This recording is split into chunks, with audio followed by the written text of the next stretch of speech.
میرا سوال تھا لاسٹ خوابوں سے ریلیٹڈ جو آپ نے سیشن کیا تھا کہ خواب، اب جیسے آپ نے کہا کہ اچھے خواب اللہ کی طرف سے ہوتے ہیں، برے خواب شیطان کی طرف سے ہوتے ہیں، تو کچھ خواب ایسے سچے ہوتے ہیں، خواب، سچے خواب، جی سوری، سچے خواب اللہ کی طرف سے۔ تو ان میں ڈفرینشیٹ ان کیسے کیا جائے؟ اگر ایک خواب کنٹینیوس آتا ہے، یعنی لیٹس سپوز مجھے آتا ہے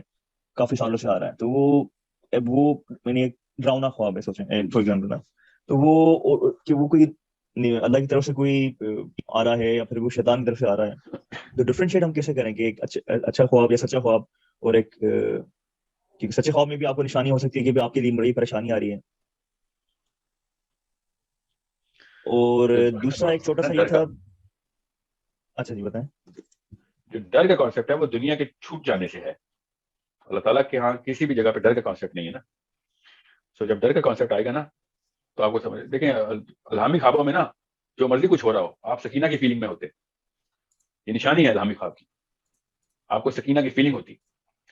بشرطے یہ کہ نعوذ باللہ کوئی ایسی وارننگ آپ کو مل جائے کہ یہ اگر آپ غلط کر رہے ہو تو چھوڑ دو، یہ ایک الگ بات ہے۔ مگر کوئی ایسا واقعہ آپ دیکھیں جس میں کچھ بھی زندہ ہے، مر رہا ہے کوئی، مگر آپ کو سکینہ کی فیلنگ ہے، تو آپ کو پتا ہوتا ہے کہ اس میں کوئی ویسے بھی دیکھیں جو کوئی دعوت کے اصلاح کے خواب ہوتے ہیں اور وہ اصلاح اللہ کے راستے کے لیے ہو تو وہ الہامی خواب ہے، بس اس میں تو کوئی کسی شک میں مت رہیے گا۔ اس کے پیچھے استدلال جو ہے نا حضرت عمر کی اس واقعے سے ہے کہ حضرت عمر نے ایک اور صحابی کا واقعہ ہے کہ جب وہ مالک غنیمت پہ کھڑے ہوئے تھے تو جہاد کے بعد، جنگ کے بعد، بہرحال پوائنٹ یہ ہے کہ شیطان نے آ کے انہوں نے کہا کہ آیت الکرسی پڑھے گا تو رات تک اللہ تعالیٰ پوری رات عبادت کریں گے تیری۔ نبی علیہ السلام نے شاف فرمایا کہ جس نے تجھے یہ بات بتائی وہ خود ابلیس تھا، مگر بات سچی بتا گیا وہ۔ تو یہ واقعہ بہت دھیان سے سمجھے گا، میں نے کسی وجہ سے خواب کے اوپر یہ بات بتائی کہ اگر اللہ کی راہ میں کوئی اصلاح کی گئی ہے تو چاہے وہ شیطانی خواب تھا، وہ اس کو آپ اسی طریقے سے ٹریٹ کریں گے کہ اللہ کے قریب کیا ہے، بات الہامی ہی ہے، ٹھیک ہے۔ اور